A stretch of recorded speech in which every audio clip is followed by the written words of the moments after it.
मुझे मोक्ष प्यारा नहीं, मैं फिर जन्म लूंगा। ये कहना था माधवराव सप्रे जी का। माधवराव सप्रे जिनका आज जन्मदिन है और इसलिए आज हम उनके जीवन परिचय को जानेंगे यहाँ पर। माधवराव सप्रे का जीवन यूं तो कोई 2 या 3 मिनट के वीडियो में कवर कर पाना मुश्किल है। मैं सारे वो पहलू बताना चाहूंगा जो माधवराव सप्रे जी से पूछे जा चुके हैं या पूछे जा सकते हैं।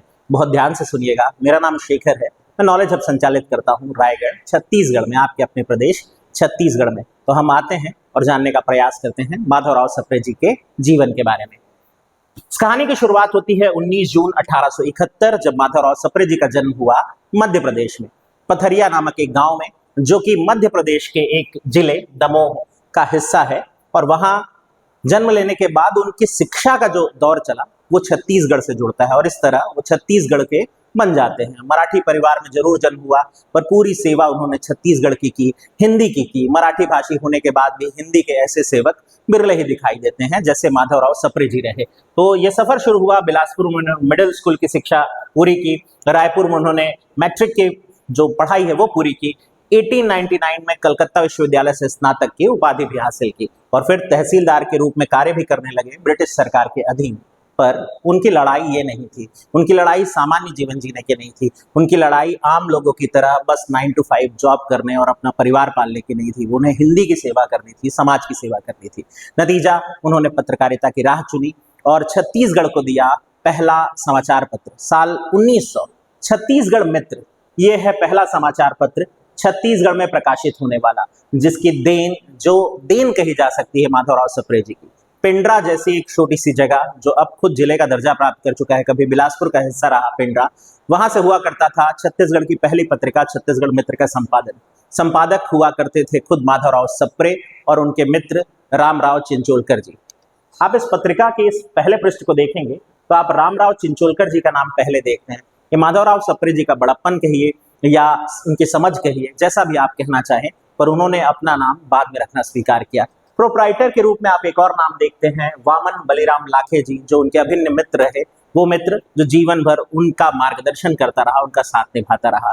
माधवराव सप्रे, रामराव चिंचोलकर और बलिराम लाखे जी के सहयोग से छत्तीसगढ़ की पहली पत्रिका छत्तीसगढ़ मित्र साल 1900 में जब संपादित हुई तो 1900 से 1903 तक इन्होंने लगातार अपने लेखों के माध्यम से जागृति लाने का प्रयास किया। लगातार इनके लेख अंग्रेजों को परेशान करते रहे। इसकी परिणति आगे एक और अखबार के संपादन के रूप में होगी और अंततः जेल यात्रा से इसका अंत होगा। तो हम ये जानने का प्रयास करते हुए अब पहली कहानी तक पहुंच चुके हैं कि छत्तीसगढ़ मित्र का संपादन उन्होंने किया। मैं सारी बातें बता चुका हूं। जब जटिल हालात थे छत्तीसगढ़ में पेपर के संपादन को लेकर, तो उन्होंने पिंडरा को चुना था, जबकि पेपर की छपाई या प्रिंटिंग का कार्य जो है वो कयूमी प्रेस रायपुर में होता था। कई लोग को ये तथ्य पता नहीं होता है, आप याद रखेंगे, क्योंकि प्रश्न बन जाने पर सिर्फ पिंडरा याद करके जाएंगे, हो सकता है प्रश्न गलत हो जाए। कयूमी प्रेस रायपुर आपको याद रखना है। दूसरा, इन्होंने हिंदी ग्रंथमाला का प्रकाशन किया और हिंदी की साहित्यिक सेवा की शुरुआत की। माखनलाल चतुर्वेदी जी के साथ मिलकर, जो राष्ट्रवादी कवि कहे जाते हैं, कर्मवीर का संपादन में उनके सहयोग किया। हिंद केसरी का संपादन किया और फिर जेल यात्रा हुई 1908 में। हिंद केसरी तिलक जी का एक अखबार, केसरी, जो मराठी में प्रकाशित होता था, उस अखबार का हिंदी रूपांतर करने की जिम्मेदारी उठाई थी माधवराव सप्रे जी ने। उस अखबार में लिखे हुए लेख को वो हिंदी में अनुवादित करके छत्तीसगढ़ की जनता के लिए उपलब्ध कराया करते थे। उधर तिलक जी को जेल हुई 1908 से 1914 तक के लिए 6 साल की जेल, और इधर माधवराव सप्रे जी को भी सेम सजा दी गई। पर तिलक जी जो कि सजा स्वीकार करके मांडले जेल चले जाते हैं, माधवराव सप्रे जी को भी जेल में रखा जाता है।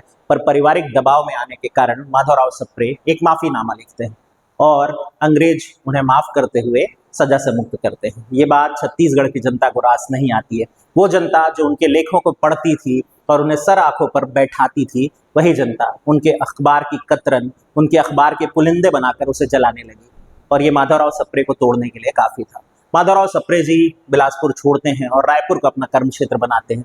कुछ दिन तक सक्रिय राजनीति से हट भी जाते हैं, पर हाँ, समाज की सेवा करना उन्होंने कभी भी बंद नहीं किया था। इस बात कहानी में आपको क्यों सुनाया? इसलिए सुनाया कि समाज आपकी एक गलती होने का इंतजार कर रहा होता है। आप 1000 अच्छे काम करिए समाज के लिए, वो वेट कर रहा होता है आपसे एक गलती होने का, और फिर वो वही सलूक करता है जो माधवराव सप्रे जी के साथ किया गया। माधवराव सप्रे जी ने इसके अलावा हिंद केसरी के संपादन के दौरान देश का दुर्देव, बम गोले का रहस्य जैसे लेख लिखे थे और जो उनकी सजा का कारण बना।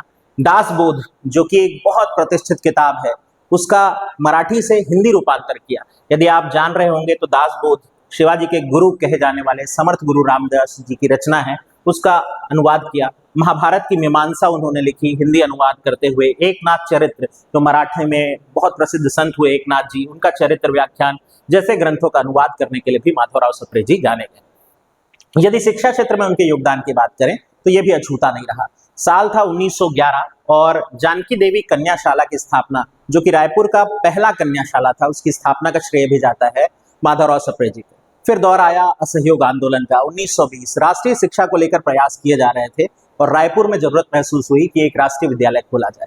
वो माधवराव सप्रे जी थे जिन्होंने एक सभा, पहली सभा आयोजित की और 10,000 रुपए एकत्रित किए। ये तब की बात है जब 1920 में 10,000 रुपए की बात हो रही है, बहुत बड़ी रकम, और एक स्कूल का संचालन करने में अग्रणी भूमिका निभाई। पहला राष्ट्रीय विद्यालय छत्तीसगढ़ के लिए माधवराव सप्रे जी के सहयोग से प्रारंभ हुआ था। यदि हम उनके और सेवाओं की बात करें, हिंदी को उन्होंने क्या देन दिया, तो जबलपुर में राष्ट्रीय हिंदी मंदिर की स्थापना उनके द्वारा की गई, जिसने छात्र सहोदर, तिलक, हकारिणी और श्री शारदा जैसे हिंदी साहित्यिक पत्रिकाओं को प्रकाशित करने में योगदान दिया। देहरादून में आयोजित होने वाले 15वें अखिल भारतीय साहित्यिक सम्मेलन की अध्यक्षता करने का सौभाग्य भी उनको मिला। और एक कहानी, टोकरी भर मिट्टी। यदि आप छत्तीसगढ़ पाठ्यक्रम के छात्र रहे हैं तो कक्षा 6वीं में शामिल थी टोकरी भर मिट्टी। छत्तीसगढ़ में हिंदी की पहली मौलिक रचना कहा जाता है टोकरी भर मिट्टी। इसकी रचना भी माधवराव सप्रे जी ने ही की थी। याद रखेंगे, उनकी बहुत अमूल्य कृतियों में से एक कृति मानी जाती है। 1906 में इन्होंने हिंदी ग्रंथमाला का प्रकाशन किया। यदि इनकी उपाधियों की बात करें तो इनकी उपाधि है छत्तीसगढ़ के राजा राम मोहन राय, इसलिए क्योंकि यहाँ पत्रकारिता का सूत्रपात करने का श्रेय उन्हें जाता है, जिस तरह भारत के लिए राजा राम मोहन राय जी ने पत्रकारिता की शुरुआत की थी। इसके अलावा छत्तीसगढ़ में पत्रकारिता के अग्रदूत तो हैं ही, जनक हैं।